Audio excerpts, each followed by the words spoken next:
ہمیں بار بار اس بات کا سندیشہ دیا جاتا ہے کہ ہمارے ملک میں نشے کی عادت بہت بڑھ گئی ہے اور ڈاکٹر اور والدین دونوں ہی بڑے پریشان ہیں۔ میں نے بھی اس مسئلے کے حل کا مطالعہ کیا اور میں نے ایک عجیب چیز نوٹ کی، وہ یہ کہ ایک اور قسم کا نشہ بھی ہے۔ وہ نشہ اسٹریس، فشار، پریشانی اور دکھ کو قبول کرنے کا ہے۔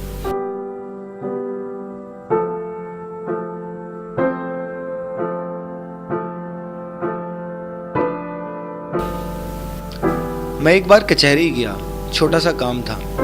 میں نے دیکھا ایک صاحب اپنا مقدمہ لڑنے آئے ہوئے ہیں۔ میں نے حسب عادت ان سے پوچھا کہ آپ یہاں کیسے آئے ہیں؟ کہنے لگے ہمارا مقدمہ چل رہا ہے۔ پھر انہوں نے بتایا، 9 خیال کا میرا زمین ہے، میں 25 سال سے کیس لڑ رہا ہوں، یہ نہیں کروں گا اور کیا کروں گا، اس میں بھی ایک نشہ ہے۔ ان کی اس بات سے میں نے اندازہ لگایا کہ ہمارے ہاں تو اس نشے نے خوفناک صورتحال اختیار کر لی ہے۔ جسے دیکھیں وہ پریشانی کے عالم میں ہے اور کسی نے اس نشے کو چھوڑنے کی توفیق بھی گوارا نہیں کی۔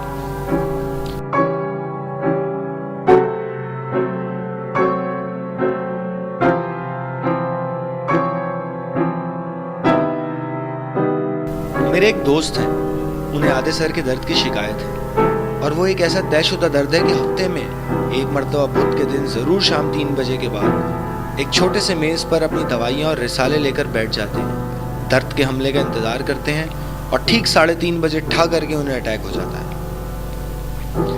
ان دنوں مفتی صاحب کو ہومیوپیتھی کا شوق تھا۔ ان صاحب نے کہا کہ نہیں، مجھے کوئی دوا نہیں چاہیے، میرے پاس یہ دوائیاں بڑی ہیں۔ لیکن مفتی صاحب اپنے اسکوٹر پر گئے اور جا کے دوا لے آئے۔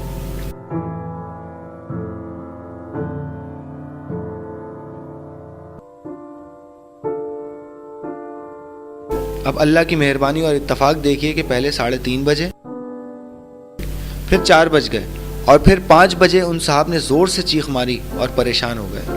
کہنے لگے میری بیماری کہاں گئی؟ خواتین و حضرات، وہ بیماری ان کی محبوبہ ہو گئی تھی۔